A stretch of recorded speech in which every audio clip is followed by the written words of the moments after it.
Hello students, today we are going to start our new chapter of English and that is chapter number 2 and its name is Tsunami. So in this chapter we are going to study about the destruction caused by a tsunami in a particular area. तो देखिएगा हम इस chapter में कुछ अलग अलग कहानियां पढ़ेंगे जो कि उन लोगों की है जो सुनामी नाम की एक प्राकृतिक आपदा की चपेट में आ गए थे। तो ये जो आपदा है ये तब आती है जब आपके समुद्र तट के जो नीचे जो ज़मीन होती है वहाँ पे भूकंप आता है, तो वहाँ का जो पानी होता है वो एकदम रबड़ की तरह उछल के बहुत ज़्यादा फोर्स के साथ कहाँ आता है, तटीय इलाकों की ओर आता है। और जो जो चीज़ें उसके सामने आती जाती है उन सब चीज़ों को तबाह करता हुआ चला जाता है। तो देखिएगा सुनामी कैसे आती है और उससे कितना नुकसान हो सकता है ये बिना देखे हम नहीं जान सकते हैं। तो उसके लिए मैंने आपके लिए एक स्पेशल वीडियो तैयार किया है, तो उसको देखिएगा, उससे आपको अंदाज़ा हो जाएगा कि जब सुनामी आती है तो कितनी खतरनाक आती है। तो देखिएगा इस वीडियो में आप देख सकते हैं कि जब समुद्र में सुनामी आता है तो पानी की बड़ी ऊंची ऊंची लहरें आती हैं और उनसे बच करके भागा नहीं जा सकता है। तो ये देखिएगा सुनामी आ रही है जो एक शहर के अंदर की ओर आ रही है और ये बेहद खतरनाक होती है और बहुत फोर्सफुली और बहुत ताकतवर होती है। ठीक है, तो ये जो भी सामने चीज़ें आती हैं उन सब चीज़ों को डिस्ट्रक्ट करती हुई जाती हैं। तो आप इस वीडियो में देख सकते हैं कि सुनामी की जो लहरें हैं कैसे बहुत तेज़ी से आगे की ओर शहर में बढ़ रही हैं और जो जो चीज़ें सामने आ रही हैं उन सब चीज़ों को बहा करके लेके जा रही हैं। इवन बिल्डिंग्स तक टेढ़े हो गए हैं और गिर कुछ बिल्डिंग्स तो गिर गए हैं। कार वगैरह को देखो कैसे हवा में पानी में घुमा करके वो आसानी से लेके जा रहा है। तो सुनामी बेहद खतरनाक होती है, आप देख सकते हैं बिल्डिंग्स तक इनका सामना नहीं कर पाते। तो इस वीडियो से आपको अंदाज़ा हो गया होगा कि जब सुनामी आती है तो वो कितनी खतरनाक आती है। तो हम देखिएगा इस चैप्टर में भी इस तबाही के बारे में ही पढ़ने जा रहे हैं। इस चैप्टर में भी हम सुनामी के बारे में पढ़ेंगे। So this is the chapter number 2 and the tsunami. ठीक है, तो if you look at the picture of Andaman and Nicobar, तो देखिएगा ये अंडमान एंड निकोबार आपका आइलैंड है जो कि इंडिया का एक हिस्सा है, ये हमारे देश का ही हिस्सा है जो कि आपके बुक में जिसकी पिक्चर दी हुई है। ठीक, तो ये आपका अंडमान एंड निकोबार जो है ये बहुत सारे द्वीप यानी कि ज़मीन के ऐसे टुकड़े जो चारों ओर समुद्र से घिरे हुए हैं उनका क्या कहते हैं, बहुत सारे द्वीपों का समूह है, उनका समूह है जहाँ पर क्या कहते हैं एक बार आपके सुनामी आई थी। तो आप देख सकते हैं ये जो ऊपर वाले टापू हैं या फिर द्वीप हैं ये आपके अंडमान के कैटेगरी में आते हैं, अंडमान आइलैंड्स की कैटेगरी में आते हैं। और जो ये नीचे वाले जो आपके आइलैंड्स हैं ये निकोबार आइलैंड्स के कैटेगरी में आते हैं। तो देखिएगा इस चैप्टर में हम इन अंडमान एंड निकोबार पे आए ही किसी सुनामी के बारे में पढ़ेंगे और उसके बारे में डिटेल में पढ़ेंगे कि किस तरीके से यहाँ पर तबाही मची थी और लोगों जो थे वो भारी मात्रा में इससे हताहत हुए थे और काफ़ी बड़ी संख्या में जो लोग हैं वो मारे गए थे। तो देखिएगा चैप्टर शुरू करते हुए हम स्टार्ट करते हैं। A tsunami is a very large and powerful wave caused by earthquake under the sea। तो जैसा कि मैंने आपको पहले भी बताया कि जो सुनामी होती है वो आपके सी बेड के अंदर यानी कि जो समुद्र का जो पैंदा है वहाँ पर आने वाले भूकंप की वजह से बनता है। और इससे क्या होता है कि बहुत बड़ी बड़ी वेव्स बनती हैं, बहुत विशालकाय पानी की लहरें बनती हैं जो कि इतनी विशाल होती हैं कि काफ़ी बड़ी बड़ी चीज़ों को भी बड़ी आसानी से बहा करके ले जाती हैं और ये बहुत ताकतवर होती हैं। तो ऐसी ही एक सुनामी ऑन 26 दिसंबर 2004 में a tsunami hit Thailand and part of India such as Andaman and Nicobar island and the Tamil Nadu coast. तो देखिएगा एक ऐसा ही आपका सुनामी 26 दिसंबर 2004 में आया था और इसकी वजह से क्या होता है जो आपका थाईलैंड है और इंडिया के जो कोस्टल एरियाज़ हैं, इसके अलावा अंडमान निकोबार जो द्वीप समूह है, ठीक है, तमिलनाडु की जो कोस्ट है यहाँ पर क्या आई थी, सुनामी आई थी, यानी कि जो आपकी ऊंची ऊंची वेव्स बहती हुई बहुत स्पीड से आई थी। Here are some stories of courage and survival. और हम इस चैप्टर में कुछ ऐसी कहानियां पढ़ेंगे जिसमें हम लोगों की बहादुरी और उनके बचने के बारे में, यानी कि वो किस तरीके से सरवाइव किए, उन्होंने अपने आप को कैसे बचाया इस आपदा से, इसके बारे में पढ़ेंगे। ठीक। Did animal sense that a tsunami was coming. और हम इस चैप्टर में ये भी पढ़ेंगे कि जब भी कोई प्राकृतिक आपदा आती है तो क्या इन हमारे जो जानवर होते हैं, चाहे गाय भैंस या फिर कुत्ते बिल्ली जो हम पालते हैं, ठीक है, इन जीव जंतुओं को या पशु पक्षियों को पहले ही पता लग जाता है, वो पहले ही सेंस कर लेते हैं, महसूस कर लेते हैं कि कोई प्राकृतिक आपदा आती है कि नहीं। ठीक है, तो हम इसके बारे में पढ़ेंगे कि यह जानवर सुनामी को आने से पहले उसको पहचान गए थे, कि उसको सेंस कर गए थे क्या। Some story suggest that they did. और इनमें से कुछ कहानियां आपको बताएंगी कि किस तरीके से जब सुनामी आती है तो जीव जंतुओं को हम इंसानों से बहुत पहले ही पता लग जाता है। तो देखिएगा ये अंडमान निकोबार की ही एक जगह की फोटो है जिसमें सारी चीजें तबाह हो गई और हर जगह समुद्र का पानी ही पानी हो गया है। तो let's start with first part of this chapter, and that is these stories are all from the Andaman and Nicobar archipelago। तो देखिएगा इस कहानी में हम दूसरे, यानी कि जैसे कि आपके इंडोनेशिया हो गया या फिर हमारे दूसरे जो आपके क्या कहते हैं कंट्रीज़ हैं, ठीक है, उन जगहों के बारे में ज़्यादा डिटेल में हम नहीं जाएंगे। ठीक है, म्यांमार वगैरह या फिर श्रीलंका वगैरह में क्या तबाही मची थी, हम इनके बारे में नहीं पढ़ेंगे। हम सिर्फ और सिर्फ कॉन्सेंट्रेट करेंगे अंडमान एंड निकोबार आर्कीपेलागो पर। जो सुनामी आई थी उसका क्या असर रहा और लोग किस तरीके से सर्वाइव हुए या कैसे लोग तबाह हुए, इसके बारे में पढ़ेंगे। तो देखिएगा आर्कीपेलागो क्या होता है, द्वीपों का समूह होता है, यानी कि ज़मीन के टुकड़े बहुत सारे आपस में एक दूसरे के नज़दीक नज़दीक जो द्वीप होते हैं उनके समूह को हम आर्कीपेलागो कहते हैं। तो अंडमान और निकोबार दोनों ही आपके द्वीप समूह हैं जहाँ पे बहुत सारे छोटे छोटे ज़मीन के टुकड़े समुद्र के अंदर मौजूद हैं। तो स्टार्ट होती है कहानी किससे, इग्नियस से। तो igneous was a manager of cooperative society. तो देखिएगा एक व्यक्ति है इग्नियस, तो नाम से ही पता लग रहा है कि वो किसी क्रिश्चियन कम्युनिटी से बिलोंग करता है, क्योंकि इस तरह के नाम जो होते हैं आपके क्रिश्चियन लोगों के ही होते हैं। तो इग्नियस एक व्यक्ति है और वो मैनेजर है, प्रबंधक है, कहाँ पर, एक कोऑपरेटिव सोसाइटी का। वो भी कहाँ पे, इन कचाल। तो कचाल देखिएगा आपके निकोबार समूह का एक छोटा सा द्वीप है, एक शहर है, ठीक, जहाँ पर आपके इग्नियस रहते हैं और वहाँ पे वो एक कोऑपरेटिव सोसाइटी के मैनेजर हैं। तो कोऑपरेटिव सोसाइटी क्या होती है, देखिए छोटे मोटे गाँव और शहरों में क्या होता है, कुछ लोग मिल कर करके एक समिति बना लेते हैं जिसे हम सहकारी समिति भी बोलते हैं। तो ये सहकारी समिति क्या करती है, छोटे मोटे लोन प्रोवाइड करती है 5-10 हज़ार रुपए के, ताकि जो आसपास के लोग हैं, जो सहकारी समिति से जुड़े हुए लोग हैं, वो छोटे मोटे धंधे कर सकें, पैसा कमा सकें। और जब वो पैसा कमाते हैं तो वो पैसा वापस कोऑपरेटिव सोसाइटी को वापस कर देते हैं। ठीक है, तो इस तरीके से कोऑपरेटिव सोसाइटी जो होता है रूरल डेवलपमेंट के लिए, और क्या कहते हैं इसके अलावा जो आपके गरीब तबके के लोगों की हेल्प के लिए शहरों और गांवों में बनाए जाते हैं। तो ऐसे ही एक कोऑपरेटिव सोसाइटी के मैनेजर थे इग्नियस, और ये कचाल में रहा करते थे। His wife woke him up at 6 AM because she felt an earthquake. तो देखिए क्या हुआ कि जो उनकी वाइफ है उन्होंने उन्हें 6 बजे ही जगा दिया, क्योंकि उनकी पत्नी को ऐसा लगा कि जैसे कोई भूकंप आया है।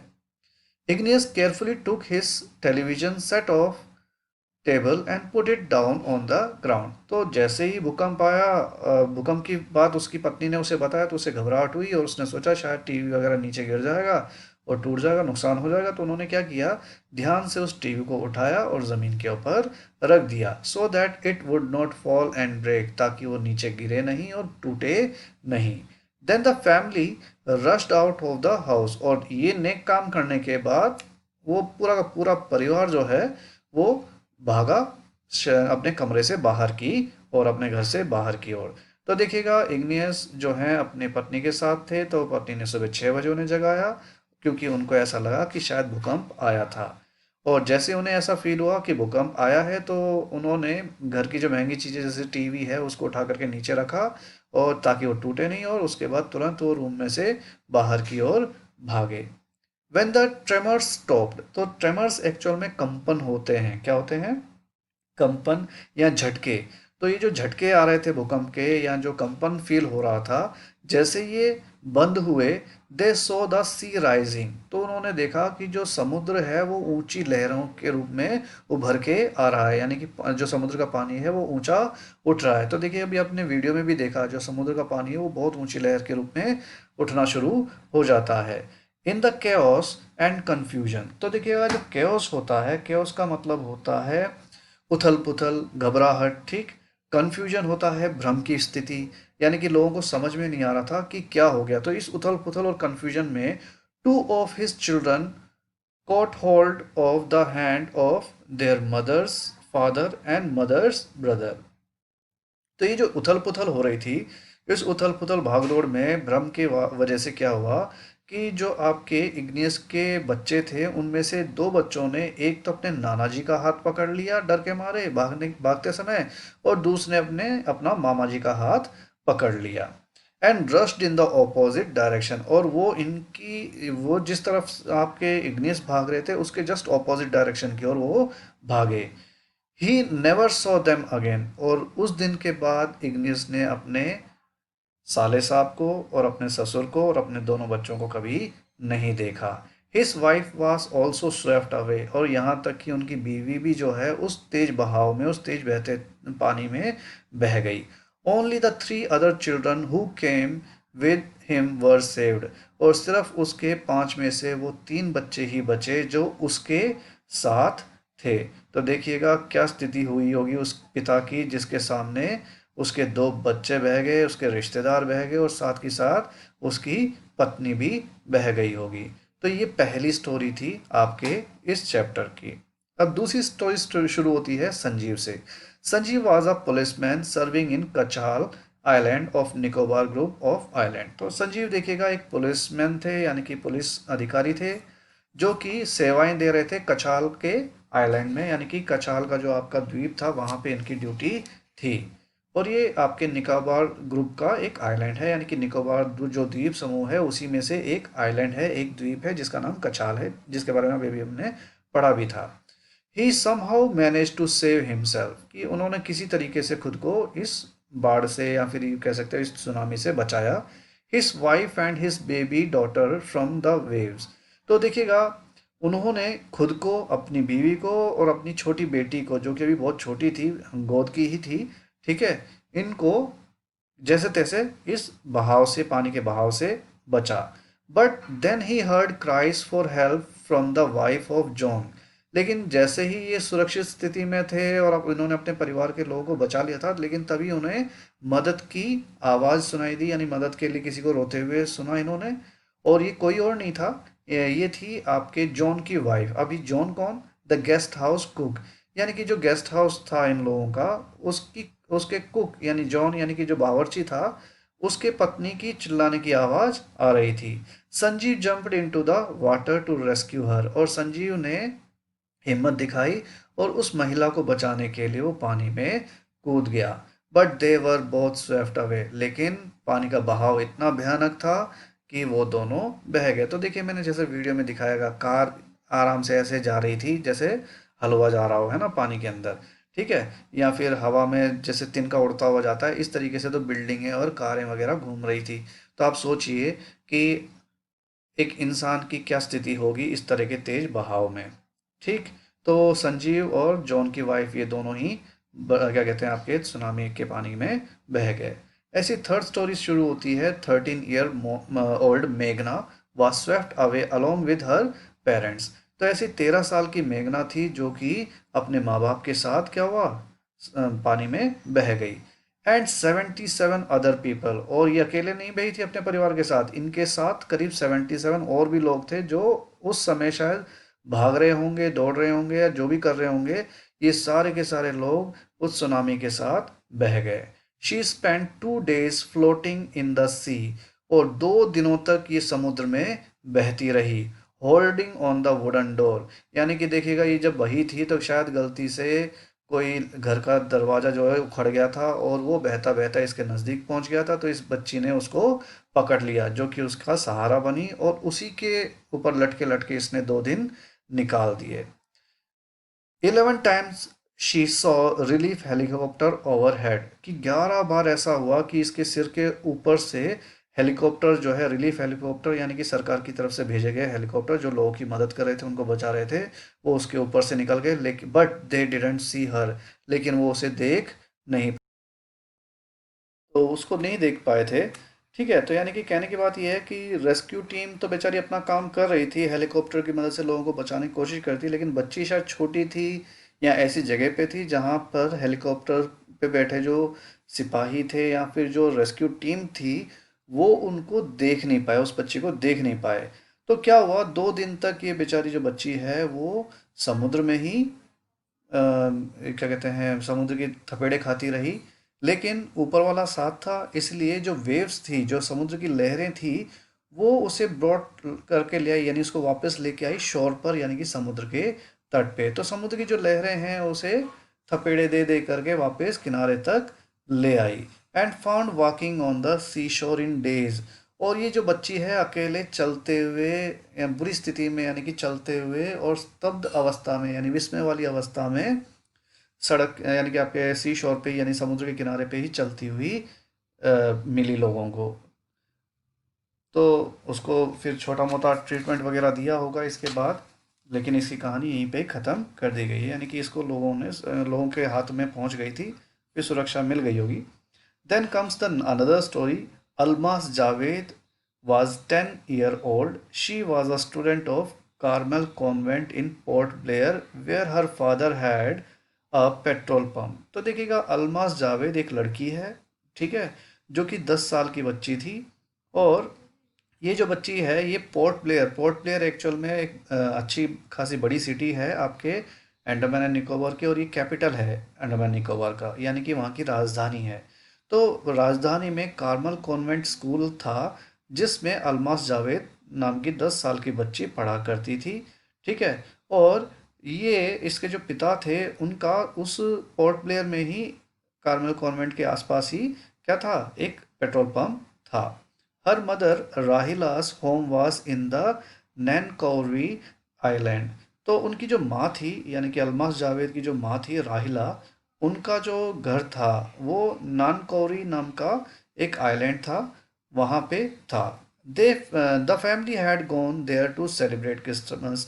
तो देखिएगा, अब चूंकि दिसंबर का महीना था, क्रिसमस मनाने की छुट्टियां मिली हुई थी, तो ये लोग कहाँ चले गए, अपने माँ के घर चले गए, यानी कि जो अलमास जावेद हैं उनकी माँ राहिला के घर ये क्रिसमस मनाने चले गए। When the tremors came early in the morning, the family was sleeping.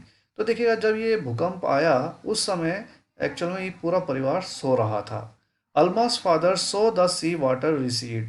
तो घबराहट में उठे होंगे, और जब उठ के देखा होगा तो अल्मास के जो पिता हैं उन्होंने देखा कि जो समुद्र का पानी है वो पीछे की ओर जा रहा था, रिसीड हो रहा था, यानी कि पीछे की ओर जा रहा था। तो देखिएगा, जब आपका सुनामी आता है, भूकंप की वजह से क्या होता है, पानी सारा जो एपी सेंटर होता है उसकी ओर खिंच जाता है, तो पानी जो है किनारे से पीछे की ओर हट जाता है। और जैसे ही वो सारी जो एनर्जी भूकंप की पानी में रिलीज होती है, तो ये रबड़ की तरह, इलास्टिक की तरह एकदम से आगे की ओर उछल के बढ़ता है। ठीक है, तो he understood that the water would come rushing back with the great force. तब ये समुद्र के किनारे रहने वाले लोग हैं, तो इनको अंदाजा हो गया था इनके पिता को कि अभी देखो समुद्र पीछे गया है, तो उससे ही 4 गुना 5 गुना तेजी से क्या आएगा, वो लौट के आएगा ऊंची लहरों के साथ। He woke everyone up and tried to rush them to safer place. तो उन्होंने तुरंत की तुरंत क्या किया, अपने परिवार के सभी लोगों को जगाने की कोशिश की, ताकि वो सब मिल करके एक सेफर प्लेस पे जा सके, यानी सुरक्षित स्थान पर जा सकें। As they ran, her grandfather was hit on the head by something and he fell down. तो देखिए, ये भागने ही लगे थे, तो आपके अल्मा के जो दादाजी थे उनके सिर पर किसी चीज़ से चोट लग गई और वो गिर गए। Her father rushed to help him. और चूंकि क्या कहते हैं, अल्मा के पिता थे या ससुर थे या पिता जो भी थे, उनको बचाने के लिए अल्मा के जो पिता हैं वो गए। लेकिन then came the first giant wave that swept both of them. तो जब जो दादाजी गिर गए थे उनको उठाने के लिए उनके पिता भागे, लेकिन उसी समय एक विशालकाय जायंट यानी विशालकाय वेव आई, एक लहर आई, और वो उन दोनों को बहा करके साथ में ले गई। Almas mother and aunt stood clinging to the leaves of coconut tree, लेकिन देखिएगा कॉलिंग आउट टू हर। लेकिन किस्मत देखो, अल्मा की माँ की अच्छी थी और उसकी आंट की अच्छी थी, जो उनको क्या कहते हैं, कोकोनट ट्री का पत्ता पकड़ में आ गया और ये उस पे लटकी रही और उसको और अल्मा को बुला रहे थे। A wave uprooted the tree and they too were washed away. लेकिन देखिएगा, जो पानी की लहरें थी और उनकी जो बहाव था वो इतना ज़बरदस्त था कि उसकी माँ और उसकी आंट को जो है पेड़ सहित उखाड़ करके वो ले गया। यानी कि बहाव इतना तेज था कि पेड़ टिक ही नहीं पाया उस बहाव के सामने और पेड़ उखड़ गया और पेड़ के साथ वो लोग भी बह गए। Alma saw a log of wood floating.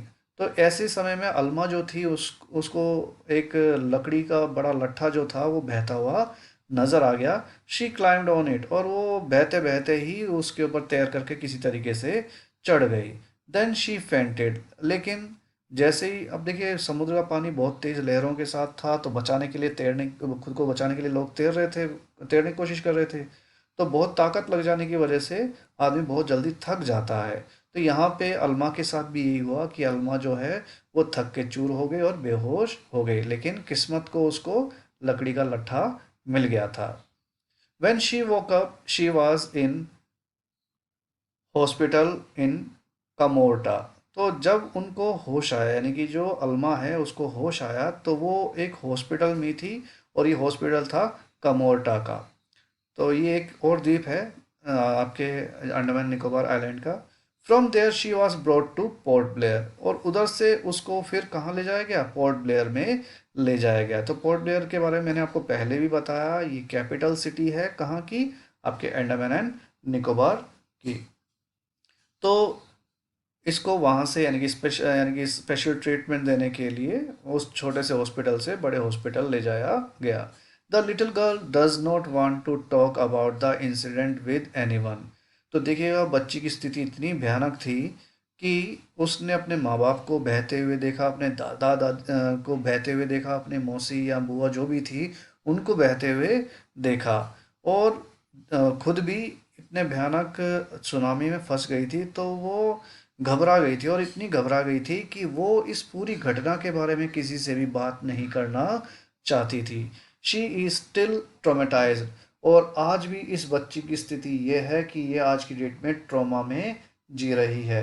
तो देखिएगा, ट्रॉमा एक ऐसी अवस्था होती है, आघात वाली अवस्था होती है, जिसमें जो लोग हैं उनकी सोचने समझने की स्थिति जो है वो समाप्त हो जाती है। ठीक है। तो आज भी ये बच्ची उस दुर्घटना से अभी तक नॉर्मल नहीं हो पाई है, यानी कि आज भी उसके दिमाग में वो डर और दुख बैठा हुआ है। तो I think it is enough for today. In next session we will complete this chapter. Till then, bye.